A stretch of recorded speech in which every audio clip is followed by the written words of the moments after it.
What's good, Commanders fans? I am a little under the weather again. I was doing good, guys. Like I was really doing good and not getting sick for like the past couple of weeks. But uh, it's just whatever's in the air. It just got me again.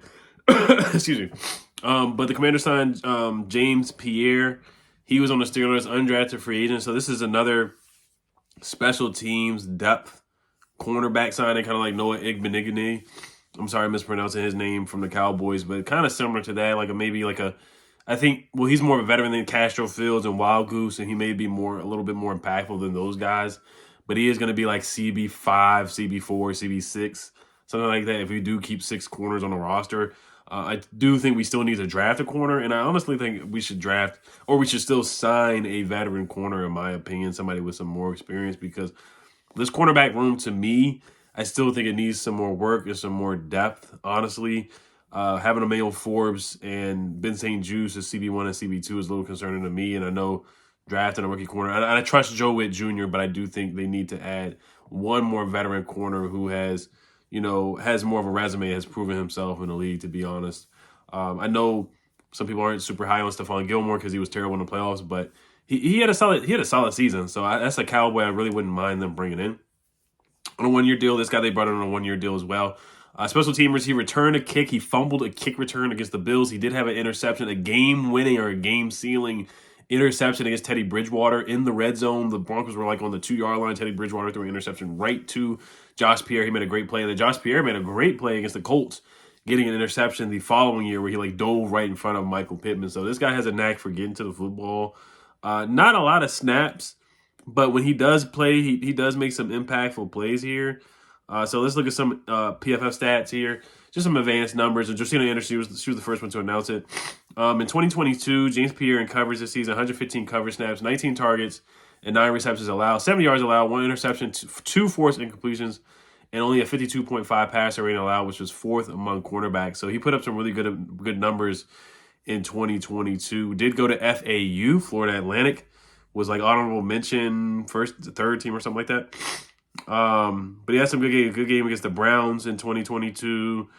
Good game against the Colts in 2022. So he had a couple good games, like the Buccaneers, 39 coverage snaps, 7 targets, 3 catches allowed, 23 yards allowed, and only a 51.5 passer rating allowed.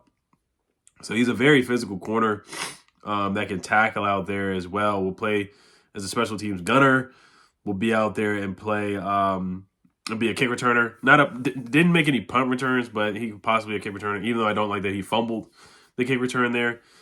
So, I mean, he made some good plays here and there as a starter for the Pittsburgh Steelers, undrafted free agent. So let's look at some of his numbers here. 17 games, played 16 games, 17 games in 2022, 16 games in 2023, 17 games in 2021, 4 starts in 2021, and 1 interception. 1 interception in 2022, and then 2020 played in 16 games, no starts. Some more advanced stats. 2021, only 60% completion percentage allowed, which is really good. 41% allowed in 2022. And then 2023, 100% allowed.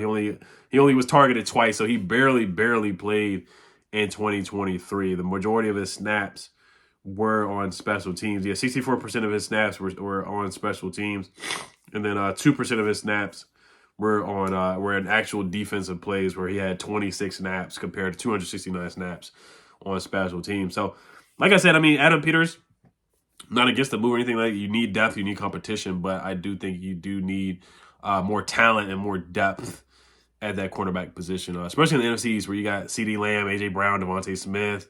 The Giants don't really have any guys, but we always find a way to lose to the Giants some way, somehow. Like it would be Jalen Hyatt and Isaiah Hodgins and guys like that getting first downs and touchdowns, and Dale Bellinger and guys like that finding ways to get touchdowns against us. So we have to get more quarterback depth in here for sure. So he is Lamar Jackson's cousin. That is something that he said in an interview.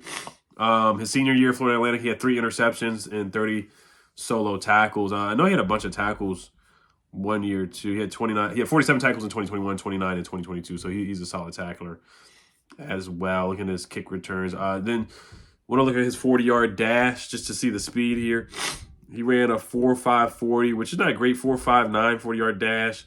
33.5 vertical jump, which is not. This is about average, solid. So, yeah, I think it's just a solid signing. So we'll see I mentioned, is he like a Tyree Castro Fields kind of guy, or Rashad Wild Goose kind of guy? I think it's a solid signing for sure. But the draft is something we're going to look at. There's a lot of needs. Tight end, offensive tackle. They brought in 2 offensive tackles to look at with top 30 visits.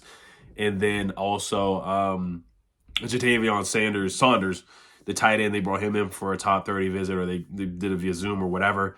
And then Dan Quinn had a long conversation with the LSU offensive coordinator today at, I want to say LSU's Pro Day with Jaden Daniels. And let me make sure that's correct here before I sign off. Because I know a lot of people were getting hyped up about that for sure. Former LSU offensive coordinator Mike Denbrock and new Commanders head coach Dan Quinn having a lengthy conversation at Pro Day, Indy football. So I don't know if that's Indy. Is that Notre Dame or I think that's that's Notre Dame. So former LSU offensive coordinator Mike Denbrock, right there. So we'll see if he has any good information on Jane Daniels. So all right, you guys let me know what you guys think about this signing. Anything you guys excited about, just let me know. Hells Commanders. Peace.